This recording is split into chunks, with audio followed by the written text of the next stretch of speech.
T'as beau être le plus fort des pompiers, t'as fait des trucs de fou toute ta vie, tu fais une intervention comme ça, tu vois des enfants écoutés, tu vois des personnes écoutées, tu vois des familles qui pleurent sur le côté parce qu'ils viennent de perdre devant eux. Déjà, c'est une intervention qui te traumatisera toute ta vie, tu y penseras toute ta vie, tu feras des cauchemars toute ta vie, et ça change ta façon d'être pour tout le reste de ta vie. Il y a des gens qui pourraient pas supporter ton métier, non?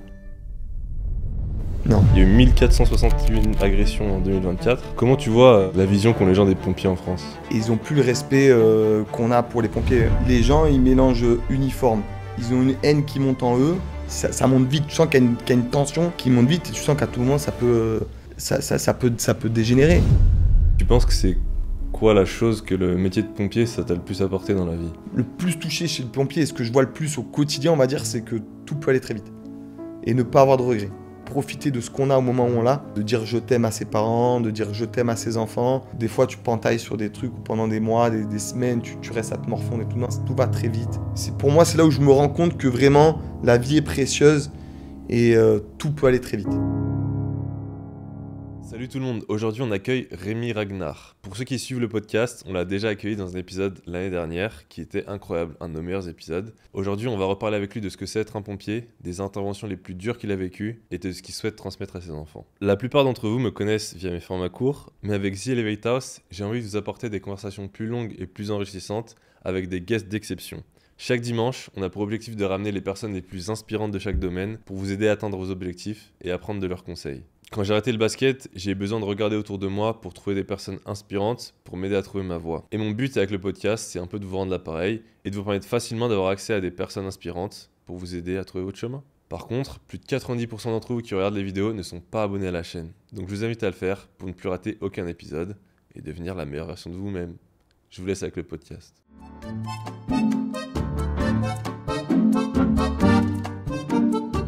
Rémi, on t'a déjà reçu une première fois sur le podcast, c'était un super épisode. Je suis trop content de te retrouver. Est-ce que ça va déjà? Super, je suis très bien, je suis content de te retrouver aussi. Plaisir d'être ici. Trop bien. De 2024 à 2025, le nombre de gens qui s'engagent pour devenir pompier volontaire, il a baissé à 50 000. On voit aussi dans les chiffres qu'il y a beaucoup de problèmes. Il y a des centaines de pompiers qui se font agresser pendant leurs interventions. Il y a eu 1461 agressions en 2024. Comment tu vois actuellement la vision qu'ont les gens des pompiers en France? Les mentalités, j'ai l'impression qu'elles ont changé chez les jeunes. C'est surtout ça. Je pense qu'on est dans un contexte où les gens, ils mélangent uniforme. Ils ont une haine qui monte en eux et ils mélangent uniforme et ils n'ont plus le respect qu'on a pour les pompiers. Les pompiers, tu sais, on est le dernier maillon de la chaîne. Quand tu nous appelles, c'est que tu es dans galère. Et derrière nous, il n'y a personne. C'est-à-dire que si moi, j'arrive pas à trouver une solution, je peux pas appeler les pompiers. C'est moi les pompiers. Tu vois ce que je veux dire? Et donc, quand on est là, on est vraiment là pour aider les gens. Et ça, beaucoup de jeunes l'ont pas en tête. Et quand ils foutent le bordel parce qu'ils sont contents ou parce qu'ils ont envie d'avoir une rébellion contre l'État un peu, contre ce système, eh ben, ils s'en prennent à nous, alors qu'on est là pour aider, pour sauver leur mère, sauver leur père, sauver leur grand-mère. Éteindre un feu parce que ça peut entraîner des conséquences derrière. Le mec qui va bosser le matin, tu lui as brûlé. Enfin, bref, plein de trucs. Et aujourd'hui, c'est grave. Il y a l'alcool, il y a la drogue. De plus en plus de drogues synthétiques. Les jeunes, ils vont en boîte de nuit. Moi, je te promets, je te dis, on travaille sur Juan-les-Pins. Ils prennent leurs trucs, tu viens les sauver parce que leur pote a fait un malaise et tout. Et puis, ça monte vite. Tu sens qu'il y a une tension qui monte vite et tu sens qu'à tout moment, ça peut dégénérer. Et voilà, encore une fois, ce que j'espère te faire passer dans le message en même temps que je te le passe, c'est qu'il faut vraiment faire attention, que nous, on est prêt à donner nos vies pour te sauver ta mère, pour sauver ton père, pour sauver la population. Et qu'il faut plus nous aider, ou en tout cas nous laisser travailler, plus que nous agresser. Ouais. C'est tout que j'ai du mal à comprendre comment on peut en arriver à agresser les pompiers qui sont là pour nous aider. Et je pense notamment à ces images, tu sais, après la victoire du PSG où il y a deux pompiers qui se sont fait agresser dans la rue alors qu'ils essaient juste d'aider quelqu'un. Toi, t'as déjà vécu des épisodes comme ça, on t'a déjà agressé? Ouais. Bah, il n'y a pas longtemps, j'avais mis un post. Après, je peux pas communiquer dessus parce que en soi, je peux pas te raconter réellement ce qui se passe dans mes inters parce que j'ai un devoir de réserve. Mais en tout cas, Oui, ça m'est déjà arrivé plusieurs fois. J'ai souvent laissé de côté. Dit bon, c'est pas grave, il avait bu, bon, c'est pas grave, il est dans une mauvaise situation, bon, c'est pas grave. Ils sont énervés, ils sont révoltés contre le système. Et aujourd'hui, j'arrive à 40 ans, j'ai 2 enfants, que je prenne des risques pour sauver une grand-mère, pour éteindre un feu, que je joue avec ma vie là-dessus, entre guillemets, c'est normal, ça fait partie de mon métier. Mais que je prenne des risques sur ma vie parce que le mec il est en colère contre le système ou parce que le mec il a simplement trop bu et qu'il a une haine contre cet uniforme, non, je l'accepte plus. Donc aujourd'hui, je suis prêt à porter plainte, je suis prêt à, voilà, pas à me défendre violemment parce que c'est pas mon but, je suis pas là pour ça. Mais voilà, j'espère que en criant cette alarme, en disant les gars, prenez conscience de ça, en faisant peut-être un petit peu du bruit sur les réseaux sociaux, j'ai cette chance d'avoir une communauté importante aujourd'hui pour leur dire voilà, protégez-nous, prenez soin de nous, plus que nous dégrader et nous gêner, quoi. Est-ce que malgré tout, tu as des moments ou des interventions qui te redonnent foi un peu en la vision qu'ont les gens des pompiers Oui, qui restent. oui. Bah, il suffit que tous les jours, quand je pars avec le camion, je croise forcément un ou deux enfants qui vont me faire des coucous. Tu vois dans les yeux des gosses que tu es un héros. C'est c'est hyper flatteur, t'as une reconnaissance, les gens ils sont contents. On a quand même vachement, on est quand même vachement aimé, attention, hein. Euh, il y a quand même 95% de la population ou 90% de la population aime les pompiers. Puis encore une fois, je te dis, quand tu vois les gamins, quand tu passes avec le camion de pompier, hein, tu les vois, ils jouent avec les camions de pompiers. Tu vas dans les trucs les magasins de jouets, tu as des camions de pompiers, donc ils jouent avec ça. Ils regardent la patte patrouille, rien de Sam le pompier. Donc quand toi tu passes avec ton camion, ils ont des grands yeux qui brillent et ils te font des grands coucous et c'est flatteur, c'est gratifiant, c'est un kiff en vrai. Ah ouais, tu m'étonnes. Tu penses que c'est quoi la chose que le métier de pompier, ça t'a le plus apporté dans la vie? Euh, Ça m'a apporté énormément de choses au niveau psychologique, au niveau physique, au niveau de voir la misère. En fait, je pense que ça a été de côtoyer tellement la misère que je me rends compte de la chance que j'ai.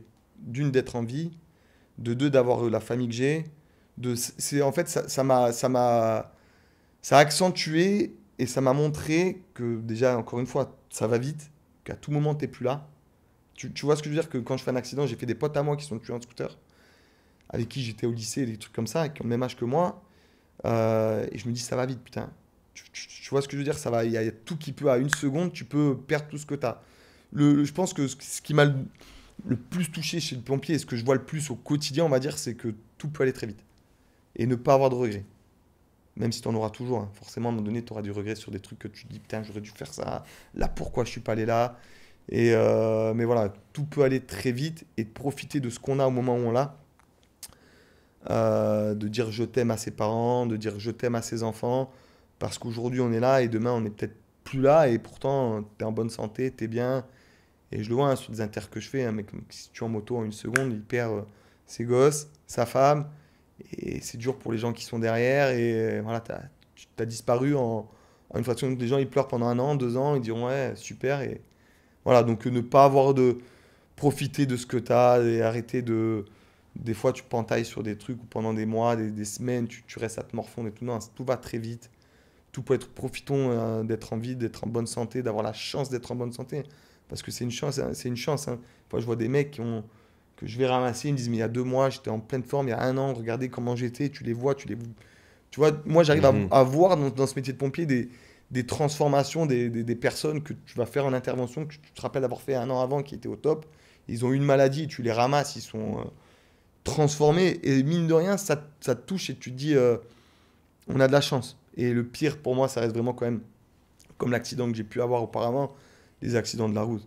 C'est tellement malheureux quand tu fais un gosse de 20 ans, 25 ans, tu dis qu'il a toute sa vie devant lui, qu'il vient de se tuer, ou un papa de 40 ans qui s'est tué. Enfin, pour moi, c'est là où je me rends compte que vraiment, la vie est précieuse et tout peut aller très vite. Tu vois ce que je veux dire? Et c'est pour moi la plus grosse valeur, je sais pas si c'est une valeur, mais voilà, profiter de chaque moment et kiffer la vie au maximum, quoi. C'est vrai que c'est intéressant et que ouais, je sais que sans voir ce que tu n'as pas, ça t'aide pas à le comprendre. Sans Ah pluie, il n'y a pas non, de soleil. Enfin, sans pluie, on apprécie moins le soleil, c'est c'est exactement beau, ça. ouais, c'est bien, c'est ça.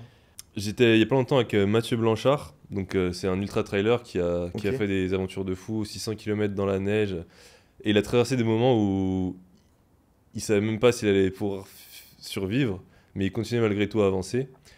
Toi, dans les moments où il y a des interventions qui peuvent être extrêmement dures, où c'est vraiment difficile pour toi de continuer, qu'est-ce qui te pousse à continuer à avancer justement? L'adrénaline, je pense, le mental. Après, je pense que j'ai pas vécu de moments comme. Tu m'as dit, il part sur six. Tu m'as dit combien de kilomètres? 600 600 km. kilomètres. Je pense qu'ils arrivent à un moment donné où leur esprit, carrément, presque, ils se voient au-dessus. Non, moi, ce qui me pousse à avancer, à sauver, c'est forcément l'envie de donner de sauver une vie. Je sais pas comment t'expliquer. T'as un truc en plus où tu dis le mec, il a peut-être des gosses, il a peut-être une famille. Pour les gens qui sont derrière. Forcément, moi, quand je pars en inter et que je fais des inters euh, qui font peur, parce que la peur, on l'a tout le temps. Hein, ce qui dit, le pompier qui te dit moi, j'ai pas peur, c'est soit il est fou, soit c'est un menteur. Tu vois ce que je veux dire? Parce que la peur, c'est ce qui permet d'avoir un frein et ce qui permet de donner une raison. Je vais pas prendre je vais prendre des risques pour jouer ma vie, mais j'aurai tout le temps cette peur. Et je vais toujours penser à mes gosses. Mes gosses, ma mère, mon père, mais souvent mes gosses. Quand je fais une intervention où je prends des risques, où je sais qu'il y a peut-être une risque d'explosion parce qu'il y a peut-être une bouteille de gaz ou parce que je risque de tomber, enfin je sais pas. Mais je pense à mes gosses et je me dis souvent sur les interventions où des fois on a du mal, où c'est dur physiquement, que en sauvant, tu vas peut-être sauver des gosses, tu vas peut-être sauver des familles qui ont des gosses, des personnes qui ont des enfants. Et parce que quand toi tu perds, si moi demain je meurs, je sais pas où je vais moi. Mais en tout cas, je sais à qui je vais faire du mal. Les gosses, ils vont souffrir toute leur vie, ma mère elle va souffrir le reste de sa vie, mon père, ma soeur, mon frère, mes grands-parents qui sont encore là. Tu vois, tu détruis une famille en perdant. Donc je me dis qu'en sauvant quelqu'un, tu vas peut-être sauver cette personne, c'est sûr, mais toute sa famille. Parce que quand tu perds quelqu'un, tu perds. Donc souvent, c'est ça qui me donne ce truc en plus et qui me permet des fois de me dépasser en disant que ben voilà, en fait, tu sauves pas qu'une personne, mais tu sauves toute une famille, tout un groupe de personnes. Et, euh, et c'est une puissance qui s'explique pas. Je te le dis clairement, ça Mhm. s'explique pas, ça se ressent. Mais j'ai tellement de respect pour ça parce que t'es prêt à, pour sauver une famille, t'es prêt à sacrifier la tienne finalement. Donc comment tu, enfin cet équilibre il est dingue je trouve. Ouais, mais ça se fait tout seul. Tu le fais. Demain, pff, ça dépend de l'intervention, ça dépend de tellement de choses. Mais tu le fais, tu y vas, tu réfléchis pas trop. Et quand ça devient un peu truc, et surtout, c'est le recul que tu as après. Mhm.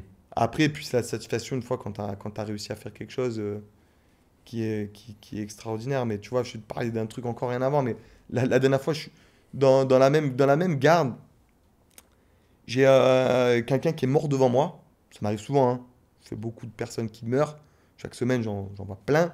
Bon, là, il était bien quand on est arrivé. Il a fait certainement un infarctus. Bref, il est parti devant nous, avec nous. On a essayé de le sauver, on l'a pas sauvé. Et 4 heures après, je faisais une dame. Je faisais un accouchement à la maison. Donc, en 4 heures de temps, j'ai vu la mort. J'ai côtoyé la mort de plus près. Et on a donné la vie. On a participé à voir la vie au plus près.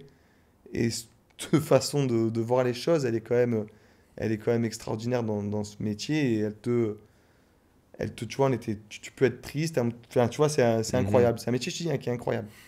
C'est pour ça que pour un au monde pourrait, pour C'est l'instant, à l'heure clair. actuelle, changer ce que je fais. Mais est-ce que tu penses que il faut quand même être un peu particulier? Il y a des gens qui pourraient pas supporter ton métier, non? Ah oui, ah oui, je pense énormément de personnes.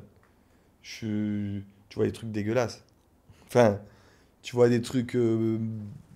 La mort, c'est quelque chose. T'habituer à voir la mort, c'est quelque chose qui vient rapidement. Tu t'habitues rapidement, hein. On est sur la Côte d'Azur, il y a beaucoup de personnes âgées. Il y a des gens qui meurent tous les jours.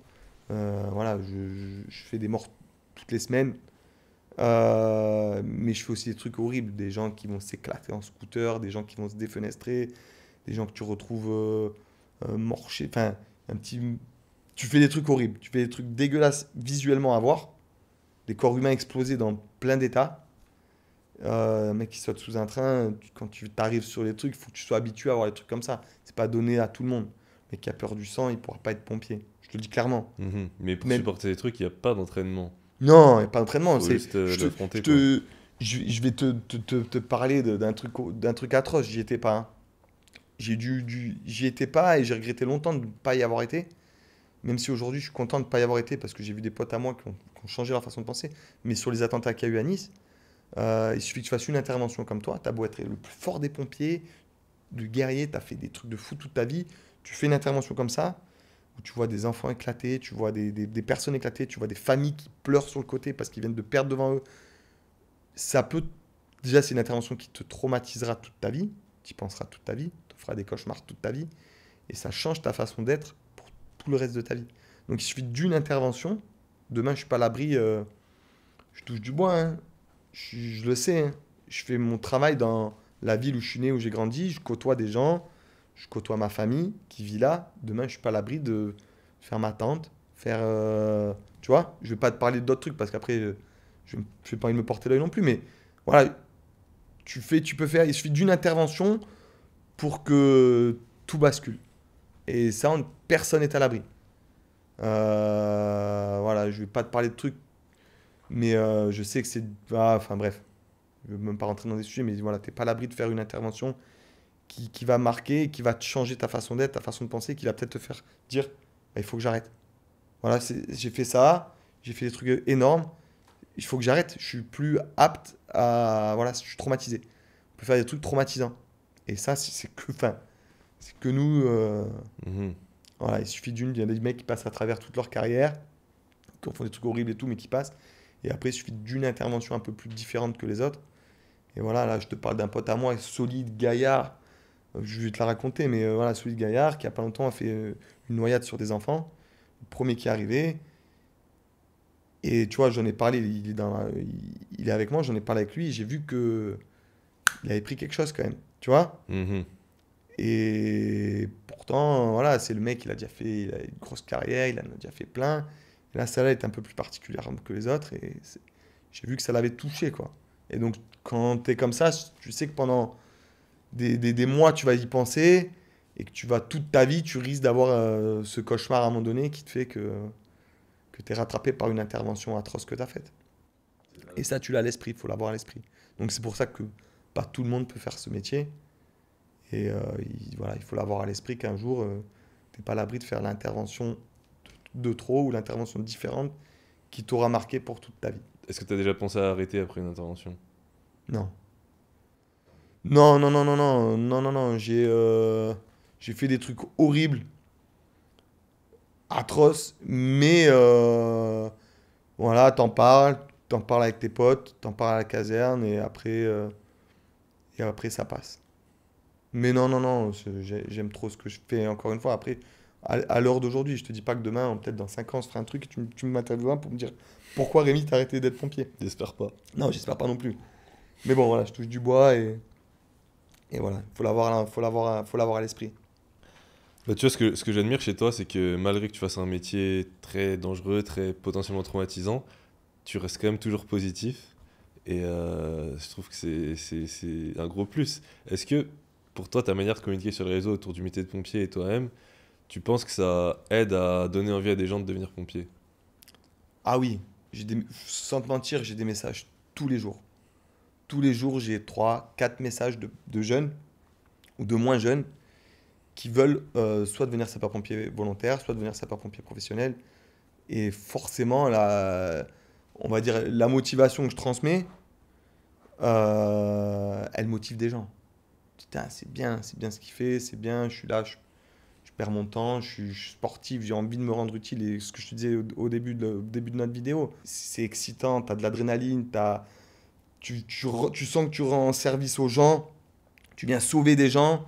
Et puis le Graal, c'est le peu de feu qu'on fait, mais quand tu fais un feu, tu as une montée d'adrénaline, tu as une montée comme un peu un militaire qui partirait en mission d'investigation, sauf que toi, ton ennemi, c'est le feu, ton arme, c'est la lance, enfin, puis t'as un esprit d'équipe. En vrai, c'est un métier qui est, pour moi, qui est extraordinaire. Donc, même si on est mal aimé, qu'on serait mal aimé, je pense clairement que je continuerai et à essayer de faire changer cette idée à la population. Cette motivation, elle se transmet et j'espère la transmettre de plus en plus pour booster des jeunes à devenir pompiers, à devenir pompier volontaire, à venir nous aider, à nous aider quand ils nous voient en intervention, à se former en tant que secouriste pour aider les gens. Parce que, tu vois, il n'y a pas que les pompiers aussi, hein. Tu peux devenir secouriste, apprendre les gestes de premier secours pour demain, si tu vois un malaise dans la rue, pouvoir gérer. Si tu vois ta grand-mère qui fait un arrêt cardiaque, pouvoir commencer à faire un massage cardiaque. Tu vois, c'est tout ça. Et je sais que j'en motive plein. Et ça me motive moi aussi, hein. Cette motivation, elle se transmet. Ce qu'on me donne, je le prends et je le remets en motivation. Mais ouais, ça me motive de motiver les gens et d'avoir autant de messages comme ça pour aider les gens et voir que ça motive tellement de gens à devenir pompier. C'est top. Petite interruption. Merci d'être arrivé aussi loin dans le podcast, c'est un soutien important pour nous. N'hésite surtout pas à laisser en commentaire ton avis, une question ou peut-être un guest que tu aimerais voir dans un prochain épisode. N'hésite aussi pas à liker et à t'abonner. Et pourquoi pas envoyer le podcast à un ami ou une connaissance que tu penses que ça pourrait aider. On continue avec l'épisode. Donc là, on a parlé un peu d'unité de pompiers en France, mais je sais que dans les autres pays, c'est très différent. Est-ce que tu sais les différences entre les pompiers en France et les pompiers aux États-Unis, par exemple? Ouais, alors c'est pas partout pareil, mais en fait, ils ont une partie où ils font que le feu. Ok. T'as vraiment le sapeur-pompier aux États-Unis, il va faire que le feu et t'as un côté paramédical. Donc ils ont une formation un peu plus, on va dire c'est comme des infirmiers. Mhm. Donc eux, ils montent dans les ambulances. Et après, tu as des parties où eux, ils sont formés pour faire que les incendies. Feu de voiture, feu d'appartement, etc., etc. Donc il y a deux trucs différents. Nous, en France, on fait tout. On fait les ambulances et on fait le feu, ce qui est top, clairement, hein. Mais aux États-Unis, dans certaines parties, après, je ne connais pas trop suffisamment. Ok. Le pompier américain, c'est la classe, hein. C'est le firefighter. Mais ouais, ils sont vraiment spécialisés dans les incendies. Tu as une autre partie qui est spécialisée dans tout ce qui est paramédical. Et est-ce qu'il y a des choses que tu as entendues ou vues dans des corps de pompiers à l'étranger dont tu penses qu'il faudrait qu'on s'inspire en France? Je crois que les meilleurs du monde, c'est tous les pays norvégiens, irlandais, tous ces pays-là. Ils sont en avance sur nous et ils ont des techniques d'extinction, des analyses peut-être du feu, des analyses dans la désincarcération qui sont peut-être en avance sur nous. Mhm. Nous, la France, on est quand même, on va pas se mentir, on est quand même bien. Je trouve que le matériel qu'on a, il est quand même bien. On est souvent renouvelé au niveau en tout cas dans ma caserne. Après, tu sais, chaque département est un peu différent, a des budgets différents et utilise son argent un peu différemment. Mais je trouve qu'on est quand même bien. On a souvent des remises en question, des formations où on change des techniques parce on a compris que le feu était analysé différemment, que au niveau médical, on a compris que ben, certaines méthodes étaient moins bien et d'autres étaient plus efficaces. Donc on a souvent une remise à jour. On s'inspire effectivement d'autres pays. Quand un autre pays trouve une autre nouvelle technique, une nouvelle lance qui permet d'éteindre plus facilement les feux parce qu'elle disperse l'eau peut-être mieux dans la pièce ou je sais pas, on prend et puis on essaie de l'adapter pour former toute la France. Donc non, je pense qu'on est quand même bien, qu'on est quand même calé. Je pense qu'il y aura toujours des choses à améliorer. Et puis ça va avec l'évolution, hein. J'ai vu que maintenant il y avait des lances à partir de drones. Les feux de forêt sont Mhm. analysés à partir de drones. Donc on arrive à repérer plus facilement quand il y a un feu de forêt qui dépasse. Je suis pas suffisamment calé là-dedans, mais je sais que au niveau de la France, on est quand même bien au niveau de l'évolution. On essaie de se mettre toujours à jour, même si par rapport à certains pays, je pense qu'on est encore en retard sur quelques trucs. Voilà, je ne vais pas casser ce qu'on est. Je trouve qu'on est bien. Je pense qu'on est formé, qu'on a des bonnes formations. On pourrait toujours faire un peu plus. Mais voilà, moi, je me sens pas en retard par rapport à d'autres pays. Encore une fois, je ne suis pas assez calé. Je ne suis pas allé voir dans d'autres pays ce qui se passe, comment ils travaillent, comment sont leurs organes. Mais voilà, dans moi, les retours que j'ai d'intervention qu'on a pu faire, je pense qu'on est pas mal. Ok. Je veux pas dire de bêtises, mais il me semble qu'en Chine, t'es allé dans une caserne de pompiers. Ouais. Ouais. C'est quoi le truc qui t'a le plus choqué, la plus grosse différence que t'as vu là-bas? Il y en a peut-être pas, ça se trouve. Non, franchement, je m'attendais à avoir un truc totalement différent. Ouais. Et en fait, leur tenue ressemble aux tenues américaines. Ok. Les camions ressemblent aux camions américains. Super, super beau, avec des beaux chromes. Nous, on n'a pas trop ça en France. Tu Mhm. vois, ce qu'ils ont aux États-Unis et en Chine, ce que j'ai vu aussi, le conducteur du camion, on va dire, hein, de l'engin, prend soin de son camion. Donc là, le mec que j'ai vu, moi, le pompier que j'ai vu, il était conducteur donc du camion qui part au feu. Hein, je vais te parler avec des mots pour tout public. Camion qui part au feu, hein. Donc, et il nettoyait les chromes. Tu sais, il était, je sais pas, il Mhm. devait être 11h ou 11h30, le mec, il frottait ses chromes. Ils ont toujours les chromes à l'avant, les pare-chocs magnifiques, les jantes chromées.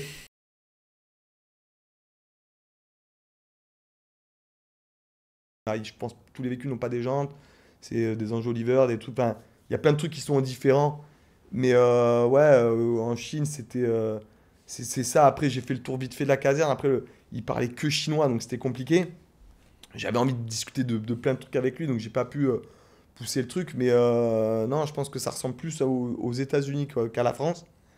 Mais sinon, dans la façon de travailler, c'est la même chose. Le seul truc qui m'a surpris, c'est qu'ils avaient une grande échelle. Mhm, Nous, celle que moi j'ai à la caserne, elle monte jusqu'à 34 mètres de haut. mhm. Et la leur, elle devait faire le double. Je pense qu'elle devait monter 70 mètres. Je sais pas, Waouh. j'ai pas réussi à expliquer, mais je pense que ouais, ben, vu qu'ils ont des buildings, Ouais, je crois que la Chine, c'est le pays où il y a le plus de buildings de plus de 300 mètres ou plus de 500 mètres, je sais plus. Mais j'avais regardé. Et donc, ils ont des échelles qui vont monter peut-être une centaine de mètres. bah, c'est aberrant. Donc, ouais, nous en France, on va dire qu'on est limité, en tout cas, moi dans ma caserne perso, à une trentaine, entre 30 et 35 mètres. Et eux, ils ont des échelles qui doivent faire le double, voire le triple. Donc, c'est des gros, presque des grues, tu sais. Donc, Ouais. impressionnant. Mais sinon, non, après, dans la façon de travailler, je pense que ça se ressemble, hein. Tu mets ta bouteille d'air dans le dos et tu vas attaquer ton feu. C'est marrant, j'ai l'impression que vous avez une connexion entre pompiers, alors peu importe d'où vous venez, t'as ressenti ça là-bas? Ouais. Ça, c'est ouf. Plus jeune, je n'osais pas, quand je suis rentré pompier, je n'osais pas trop aller faire le passionné, entre guillemets, dans les casernes, aller Ouais. dire, bon, les mecs, ils sont en train de travailler, je vais pas dire, coucou, je suis pompier français. Et encore pire, avec les réseaux sociaux, coucou, je suis Rémi Ragnar, est-ce que je peux visiter? Enfin, tu vois, j'avais pas envie d'avoir cette façon de penser. Ouais. Mais là, en vieillissant, j'aime bien, je vais discuter un peu avec eux, j'essaie de regarder un peu leurs engins, comment ils sont, voir s'il y a une différence entre, avec nous, la France, tu sais, par curiosité. Et effectivement, ben, on fait le même métier, on côtoie la misère, on côtoie la vie, on côtoie la mort. Donc on a forcément un lien de connexion, comme deux pilotes qui vont se rencontrer, comme deux personnes qui font le même travail qui vont se rencontrer. Puis nous, en tant que pompiers, on a peut-être cette flamme en plus. Il y a pas très longtemps aussi, j'ai parlé avec le chef des pompiers de Monaco. Ok? Et il m'a parlé notamment du Grand Prix, des grands événements comme ça où ils sont appelés de temps en temps. Est-ce que toi aussi, il y a des moments comme ça où il y a des événements particuliers et vous êtes appelé avec un dispositif différent? Ouais, ouais, ouais. Alors là, on a eu la flamme olympique qui est passée il y a pas longtemps sur Antibes. Forcément, il y avait des, il y a plus de monde qui va venir travailler à la caserne. On va appeler plus de personnes parce qu'il y a forcément un risque en plus. Risque d'attentat, risque plus de monde dans la ville, donc plus d'interventions possibles, plus d'accidents probables. Après, nous, on n'a pas d'événements comme le Festival de Cannes, comme le Grand Prix de Monaco. Je suis sur Antibes, donc c'est moins fréquent qu'il y ait des gros événements dans ce style-là. J'imagine que le Grand Prix de Monaco, ça doit être le monde qui arrive et puis l'argent qu'il y a en plus, donc il faut vraiment protéger tout ça. Nous, non, mais en tout cas, oui, j'ai fait des événements, comme je te dis, comme la Flamme Olympique, comme des trucs comme ça, où forcément il y a plus de demandes, mais c'est pas moi qui gère, il y a des chefs qui viennent, qui ont Ok. pensé, qui ont fait une prévention sur tout ça. Ils vont dire, voilà, là on a besoin, par exemple, pour un feu d'artifice, ils vont mettre un camion de feu à côté du feu d'artifice, au cas où, si ça dégénère, au cas où, si. Voilà, mais forcément, les moyens et les dispositions des engins vont être différents. Et aussi à Monaco, il m'a dit qu'ils avaient, vu que c'est un endroit assez petit, ils sont obligés d'arriver sur les lieux 7 minutes après qu'ils ont été appelés. Est-ce que vous aussi, vous avez un objectif de temps comme ça ou alors c'est... Ouais, ouais, ouais, forcément, on essaie de partir bah, au plus vite. Là, quand tu nous appelles, que ce soit à minuit, 1 heure, 2 heures, 3 heures du matin, si on est en train de dormir, on a une fourchette de temps qui est peut-être un peu plus longue. Pas dire bêtises, c'est 2 à 5 minutes peut-être. Je sais pas exactement le temps, mais on essaie d'aller au plus vite Ouais. possible. Et quand vous allez vite comme ça, j'imagine que c'est dur de rester organisé, de rien oublier. Comment vous faites pour associer vitesse et précision? C'est quoi? C'est de l'entraînement surtout? Ouais, c'est de l'entraînement, tu le fais, tu le refais, tu le fais chaque nuit. Donc, t'imagines sur une année. Puis, on t'a été formé pour ça. Je te dis une bêtise. Moi, ma chambre, c'est comme dans les films, hein, ce que tu vois, hein, elle est au-dessus de la perche de feu. Donc, quand je sonne, je prends mon bip. Déjà, je pense que c'est peut-être pour ça qu'on meurt plus vite, plus tard. Parce qu'on prend des châtaignes à 2 heures du matin quand t'es en train de dormir. Ton bip, il sonne. Tu l'éteins, tu t'habilles vite, tu descends ta perche de feu. Donc, tu as une perche, tu descends 4 mètres en bas. Tu arrives en bas, tu t'équipes. Donc sur pantalon, on est organisé. On met nos vêtements. Je vais te parler du feu parce que ça reste quand même l'intervention type du pompier.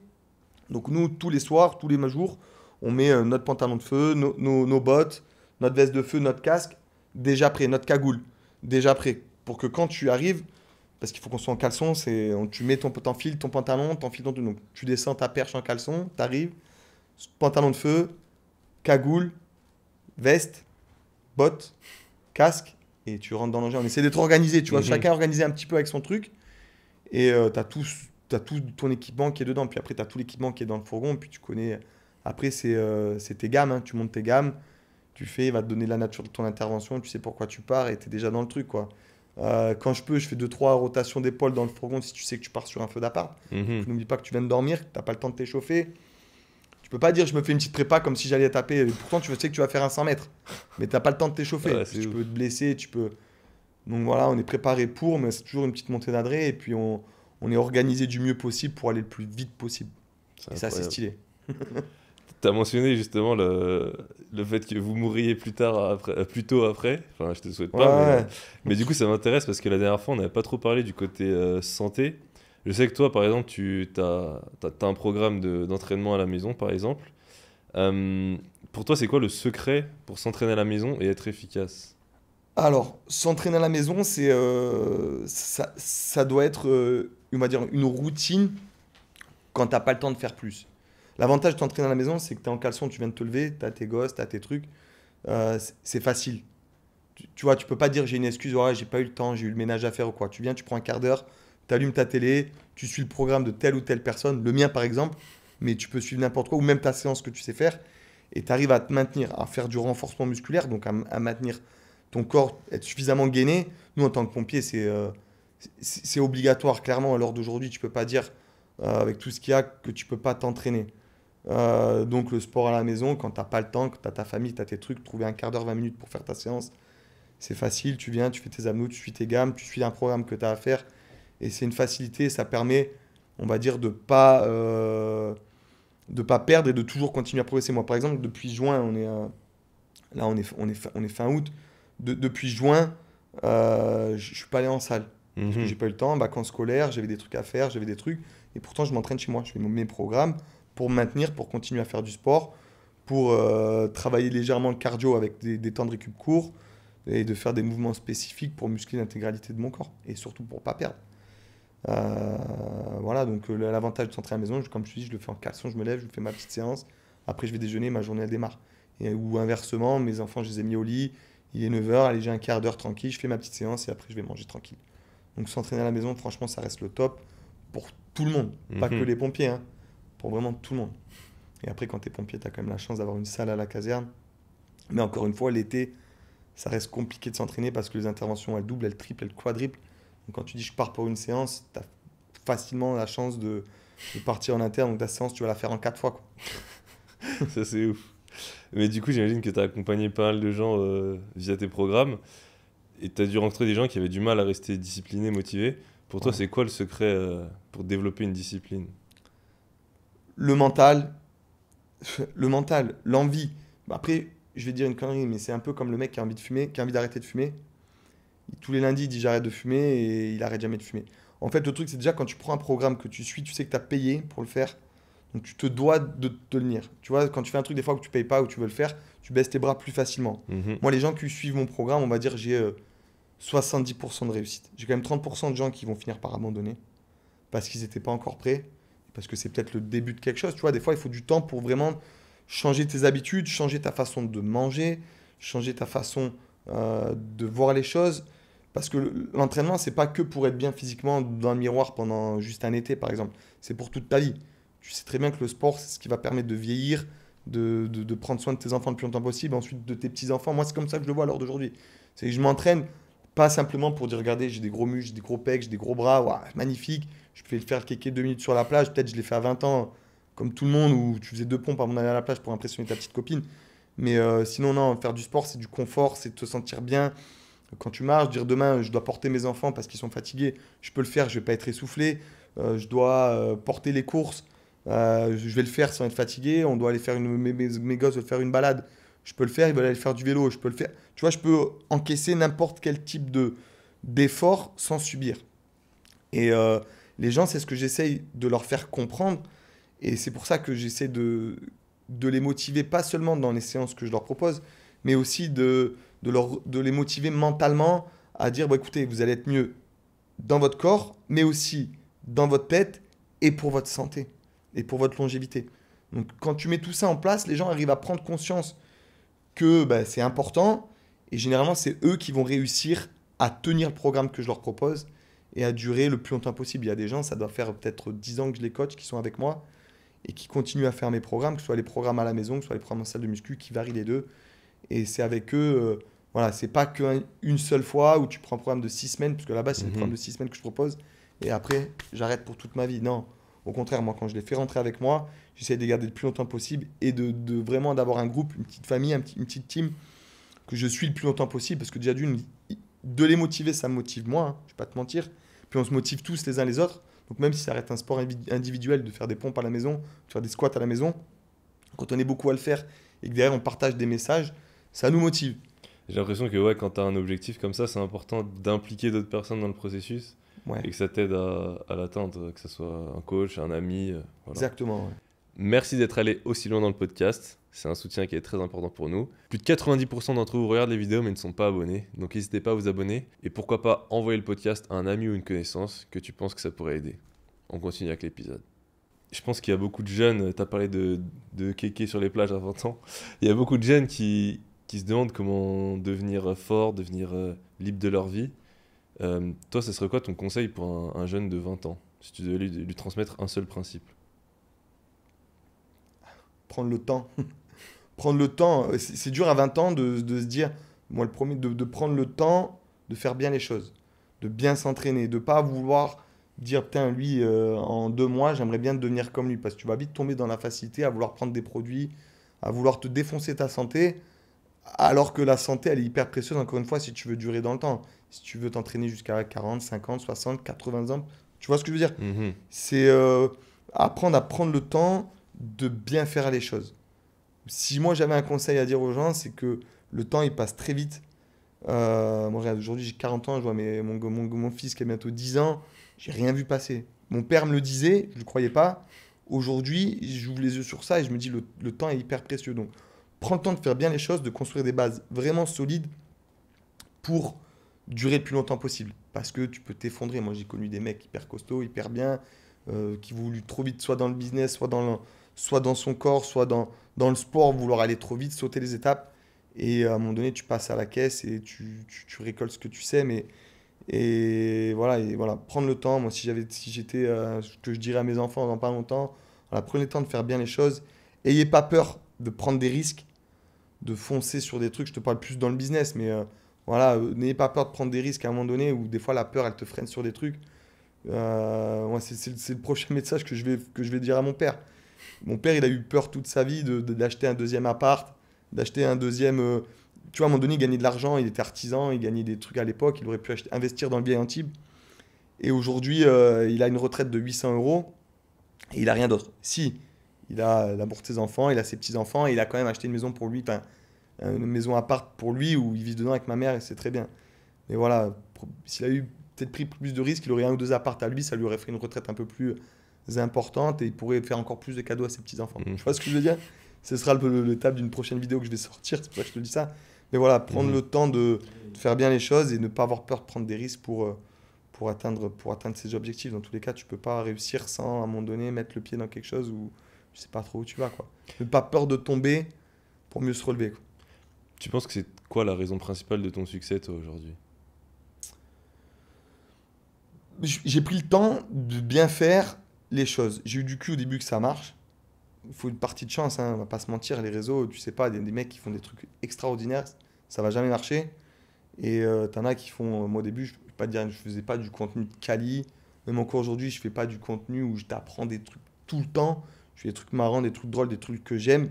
Je pense que déjà c'est ça, c'est quand tu fais quelque chose que t'aimes, t'as beaucoup plus de facilité que ça marche, et puis quand ça marche, tant mieux. Ne pas compter que sur ça et persévérer, tu vois, continuer. Et puis moi, j'ai eu la chance au début que ça marche. Après, ça a marché. Et après, j'ai senti le filon où ça marchait. Et après, je me suis adapté un petit peu à l'évolution. Au début, Insta, c'était que des photos. Après, ça a été des vidéos. Ça me plaisait. Donc, j'ai continué. J'ai créé des petites vidéos, des petits trucs. Et voilà, aujourd'hui, ce qui me freine un petit peu, c'est le manque de temps. Avec 2 enfants, avec la vie que j'ai Mhm. et avec tout ce que je veux conserver, mon métier de pompier et tout. J'ai pas le temps de faire J'aimerais faire des vidéos longues sur YouTube, des trucs, et j'ai pas suffisamment de temps peut-être plus tard pour me consacrer. Donc j'essaie de mettre le temps que j'ai pour faire quelque chose de qualité et de rester là-dedans et de continuer à m'éclater dans ce que je fais en espérant que ça continue à monter comme ça monte. Je pense que c'est important de le dire parce qu'après le premier épisode, il y a certains commentaires, et évidemment c'était une minorité, qui disaient que ouais, pour un pompier, tu te montrais trop, etc. Mais je pense que voilà, il y a quand même. Ouais, le côté négatif, il y en aura toujours. T'as beau être la meilleure personne du monde, la plus gentille, hein, j'en suis loin, hein, mais tu auras toujours des gens qui vont te donner du négatif. Je dis une connerie, je dois avoir peut-être 6 millions de personnes sur l'ensemble de mes réseaux. S'il y en a 2% qui m'aiment pas, ils vont essayer de faire du bruit plus que les 98% qui m'aident. Ils vont rester à leur place, ils vont pas faire de bruit, ils vont m'envoyer des messages tranquilles. Et eux, les 2%, ils vont essayer de mettre des commentaires méchants. Ils vont essayer de rendre le truc négatif. Voilà, tu fais trop le beau alors qu'ils me connaissent pas. Je suis un mec tranquille. Tu sais, tu parles sans connaître. Après, je peux pas en vouloir. Déjà, c'est le français qui est comme ça, tu le sais. Je critique pas, mais tu sais comment on est un peu les Français. Et puis après, derrière un ordi, c'est toujours plus facile. En vrai, j'en ai jamais vu, hein, tu sais, je fais. Mais voilà, moi aujourd'hui, je prends ça comme du. Quand tu attires de la jalousie, tu attires de la haine chez d'autres personnes, c'est que ce que tu fais, ça marche. Hein, c'est vrai, tu peux pas. Aujourd'hui, le français, il est jaloux. Donc, quand tu fais quelque chose qui marche, si tu attires de la jalousie, c'est que tu fais quelque chose qui marche et c'est que tu es dans la bonne voie. Donc, il faut prendre ça comme de la force. Et moi, ça me motive plus qu'autre chose. Quand je vois des trucs négatifs sur voilà, ouais, tu es pompier, tu devrais rester discret, faire le truc. Non, j'ai choisi cette voie-là depuis le départ. Je kiffe ce que je fais, je kiffe montrer ce que je fais, je kiffe montrer mes routines. Ouais, je suis torse nu sur mes photos, mais en fait, sur mes vidéos, mais en fait, c'est ma vie qui est comme ça. Je fais pas Mhm. ça que parce que je fais une vidéo. Je vis sur la Côte d'Azur, j'ai toujours été à poil avec mes parents, toujours été comme ça. Et voilà, je m'invente pas une vie. C'est ma façon d'être, c'est ma façon de penser. Montrer que physiquement je suis bien, que j'arrive à 40 ans, bah, oui, c'est pour motiver les gens à se dire, bah voilà, 40 ans on peut être comme lui. C'est pas parce qu'il a 2 enfants qu'il est comme lui. C'est pas parce que, enfin, c'est ma façon de booster les gens et j'en booste des millions. Alors c'est pas parce qu'il y a une dizaine de personnes qui râlent que je vais arrêter et que je vais baisser les bras. Au contraire, je te dis, c'est du positif. Et au contraire, avoir tous ces gens que je motive, ça me motive. Après, des commentaires négatifs, on en aura toujours. D'ailleurs, en France et sur le réseau, t'as un adversaire, un autre Ragnar, Ragnar le Breton. Ouais. À ton avis, qui est le meilleur pour éteindre un feu entre Rémi Ragnar et Ragnar le Breton? Pour éteindre un feu. Je sais pas, remarque, il est puissant, hein. Autant tu lui mets une lance en main, peut faire un massacre. Non, en plus, on se connaît un peu parce qu'il était ici, jouer au basket à Gand. Ouais, Et il exact. venait s'entraîner à Juan-les-Pins, à Fitlane à l'époque. Et on se connaît des réseaux, mais à l'heure actuelle, je pense que pour éteindre un feu, je pense que c'est moi. Pour mettre des claques. Pour mettre Bah, des pas que des claques. claques, mais Non, pour mettre des claques, c'est peut-être lui. Ouais. Ah, bref. Euh, J'aimerais savoir aussi, donc tu as beaucoup appris à travers ton métier de pompier, à travers les réseaux, à travers tes business. C'est quoi la valeur que tu souhaites le plus transmettre à tes enfants? à la famille. À la famille de. Tu sais, tout ce que je fais, je le fais pour ma famille. Tout ce que je réussis, je vais te dire la vérité. Tout ce que je fais, j'ai toujours mon père en tête. Mon père. J'ai voulu passer mon bac pour faire plaisir à ma mère. Je m'en foutais. Je savais que je voulais être coach sportif. C'était mon truc. Mais ma mère, elle voulait mon bac. J'ai passé mon bac pour faire plaisir à ma mère. Et tout ce que je fais, je le fais avec mon père dans la tête. Donc j'ai envie de réussir vraiment pour que mon père soit fier de moi. Et depuis toujours. Et ça me donne un truc en plus. Et ce que je voudrais transmettre à mes gosses, c'est euh, la famille, c'est ce qu'il y a de plus précieux. J'espère qu'ils ne se disputeront pas. Tu vois ce que je partage sur les réseaux, avec 90, pas 90%, mais allez, 50%, c'est la famille. Voir toujours mon grand-père, ma Mhm. grand-mère, parce que c'est beau et parce que je les aime et parce que j'ai cette chance. Mais il y aura toujours mes gosses, il y aura toujours ma sœur. Il y aura toujours ma sœur, elle est un peu sur les réseaux, elle est prof d'histoire, elle se lance. Ça marche ce qu'elle fait. J'essaie de faire des trucs avec elle pour. J'essaie de toujours mettre en avant mon frère, voilà, ce qui me donne la plus grosse force et ce qui fait ce que je suis aujourd'hui, c'est ma famille. Et sans eux, je serais rien. Vraiment, hein, je te dis, hein, je ne serais pas l'homme que je suis aujourd'hui et je serais certainement pas sur les réseaux. Et tout ce que j'ai fait dans la vie, ils m'ont toujours soutenu, ils m'ont toujours poussé, ils m'ont toujours écouté, ils m'ont jamais jugé. Et ça, c'est ma plus grosse force. Alors j'espère que mes enfants, ils comprendront ça. En tout cas, je les éduque dans cette direction. Et voilà. Et j'espère que ce sera leur plus grosse richesse. Hein, qu'ils comprennent que la richesse, c'est pas leur compte en banque, mais c'est cette famille. Et s'ils ont ça, ils auront tout gagné et puis ils pourront réussir dans leur truc. Et j'imagine que tes enfants, tu leur racontes pas forcément tes interventions, Ah non, mais pas du tout. imaginons que tu devais en choisir une seule parmi toutes les interventions et leur raconter, ça serait laquelle? Euh, J'ai sauvé un chat dans un arbre. Le plus classique, là. Non, j'ai un accouchement. Un accouchement, je leur raconte des fois. Je leur raconte pas les interventions. Mhm. Même si des fois, je leur fais un petit peu peur. Je vais te dire une bêtise, mais euh, je vais dire que. Je sais même pas, mais des fois, je leur fais un petit peu peur sur. Papa, il a escaladé une maison, elle était hantée. Tu sais, je transforme des ouvertures de portes que je fais où il n'y a absolument rien. Uhum. Peut-être la personne, elle était blessée à l'intérieur, mais je vais pas leur dire. Mais je vais leur dire, voilà, j'ai escaladé une maison hantée, j'étais là avec ma lampe de poche, mes copains tenaient ma corde, j'ai dû grimper, j'ai cassé la fenêtre pour rentrer. Je suis rentré, j'entendais des bruits. Tu vois, Ok, ok. je rends le truc un peu intriguant sur des interventions que j'ai fait où je vais pas leur dire, où je vais dire, il y a peut-être des fantômes, des trucs, mais pour les faire un peu flipper. Sinon, non, je vais leur dire, ouais, papa, aujourd'hui, il a vu une maman, il a vu un bébé, il a aidé à quelque chose comme ça, il a sauvé une grand-mère qui est tombée, il a éteint, il y a eu un gros feu énorme dans un appartement, on l'a éteint, ça a sauvé. Tu vois, Ok, ouais. je vais améliorer des trucs ou je vais les empirer version un petit peu dessin animé. Et voilà, je leur raconte toujours mes petits Mhm. trucs parce papa, t'as fait quoi aujourd'hui? T'as fait quoi comme intervention? Ils te le demandent à chaque fois. Ils sont fiers d'avoir Ah un ouais. papa pompier. Tu penses que t'es leur super-héros un peu? Ouais, c'est sûr, c'est sûr. Et j'ai cette image, ils voient papa qui rentre de la caserne, ils sont contents le matin, ils me posent 200 questions. Je peux pas dire non, j'ai rien fait. Parce que j'ai pas envie de leur parler, non, au contraire, je leur. Ouais, tu les fais rêver un peu. Ouais, Et, un petit peu. mais toi, c'est quoi tes rêves ou tes prochains défis? Mes rêves. Voir mes enfants grandir, de les voir s'épanouir, de les voir heureux. C'est là, je me suis dit, j'ai mon petit qui arrive à 10 ans, je pense à déjà son adolescence, ces trucs. Et donc j'espère finir la maison qui est en construction depuis presque 2 ans, réussir à la terminer. Et mon plus gros rêve, c'est d'inviter toute ma famille chez moi et d'avoir ma maison, d'avoir réussi, d'avoir mon père fier que son fils a réussi de faire une maison alors que c'est un enfant du port d'Antibes. Je suis né avec une boule de pétanque, un ballon de foot, j'avais rien. Et aujourd'hui, j'arrive à sortir un peu mon épingle du jeu et d'avoir voilà, de continuer comme ça, de développer encore plus mon business sport avec une création d'une application. Et j'espère que ça marchera et que j'arriverai à faire évoluer avec moi tous les gens que j'aime.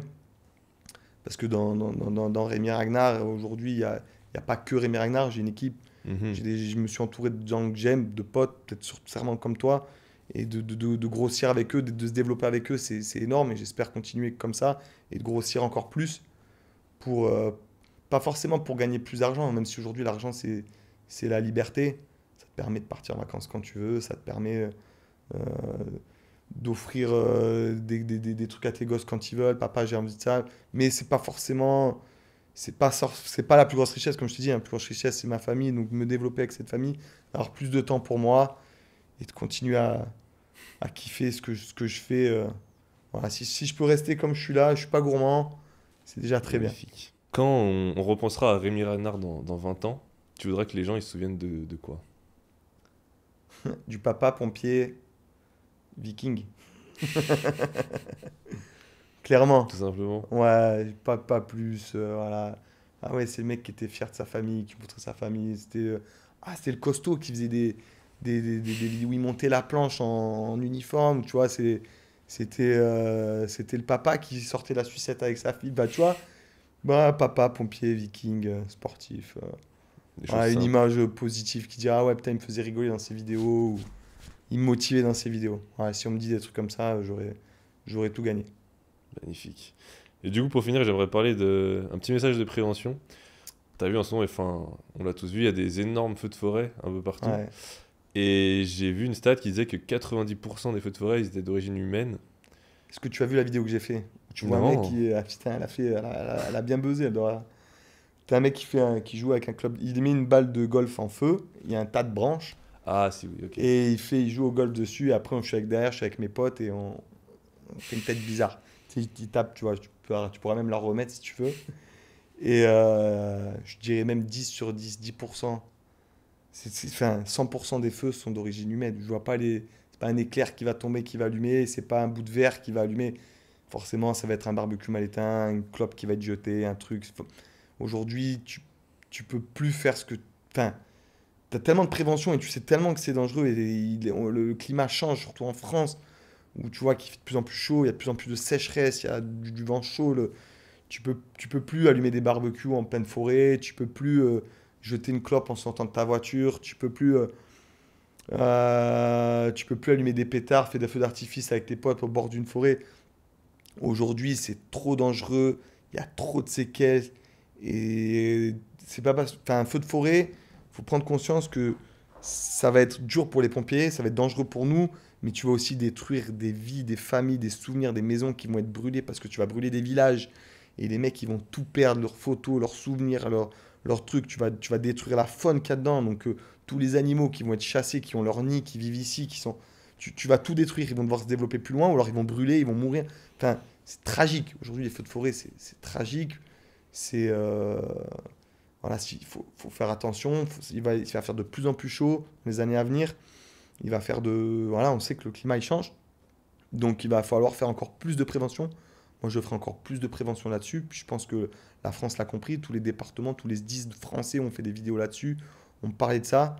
Et voilà, et ce sera nous. Moi, j'ai la chance d'être sur les réseaux et d'avoir une grosse communauté pour faire de la prévention là-dessus. Et je vais continuer. Et voilà, il faudra tous avoir son âme et conscience, comprendre que, voilà, que jeter une clope sur la route, c'est pas bien, faire un feu, etc. etc. Peut-être que là, avec ce message, t'en auras empêché un. Et Ouais. c'est déjà bien. Mais je pense que tu vois, avec les drones, les trucs comme ça, demain, parce que clairement, ce qui était un feu de forêt, c'est pas nous au sol, c'est les avions, Mhm. c'est les hélicoptères, ça vient du ciel, hein, c'est toute l'eau qui va venir du ciel, qui va arrêter, qui va réussir à stopper, à freiner ces feux de forêt. Donc, demain, peut-être avec les drones, avec les départs rapides, peut-être qu'on aura peut-être des moyens différents qui permettront de stopper directement les départs de feu. Parce que Mhm. quand c'est dans des endroits un peu difficiles, c'est dur d'accès. Nous, Ouais, au ok. sol, on ne peut pas accéder. C'est que les avions, peut-être maintenant, avec la technologie qui va y avoir, qui va progresser, peut-être qu'on aura des solutions encore plus rapides pour éteindre ces feux de forêt. Et j'espère. Bah, merci beaucoup Rémi, trop content d'avoir refait un épisode avec toi. C'était un J'espère plaisir. que ça t'a plu. Régalade. J'espère que le prochain, je te ferai venir en caserne et qu'on fera J'espère aussi. le moment précieux où un homme de plus de 2 mètres, on lui fait essayer une tenue de feu et Ça serait j'espère cool. qu'on la fera. Ça sera Ça serait cool. génial. En tout cas, Et- un plaisir d'être là comme d'hab. Carrément. Et je sais pas si tu te rappelles, on a une petite tradition où on demande à chaque invité d'écrire une phrase importante pour lui dans le livre. Ouais. Et du coup, est-ce que ça te dérange de le refaire? Non, non, je vais le faire. Allez, c'est parti. Je vais T'inquiète, faire. bouge pas, je vais te sortir. Ah ouais, toi, tu... Ah, compliqué. Ah ouais, c'est un serpent, un snake. Et du coup, est-ce que tu peux juste partager avec nous ce que tu as écrit dans le livre? Ouais, j'ai écrit La famille pour la vie. La famille pour la vie. Bah, j'espère C'est que je suis dans ta famille un peu. Ouais, Ah, ça va. Je rigole. Bien sûr, Merci frérot. Rémi. Et peut-être qu'on se retrouvera dans quelques années pour parler d'autres choses. j'espère qu'on repartage un échange ensemble et qu'on continue à voir un peu où on en est. Qu'on Merci fasse le beaucoup. point sur toutes les questions que tu m'as posées, voir si ça a bougé ou pas. C'est une bonne En tout idée. cas, c'était un vrai plaisir. Merci. Merci les gars.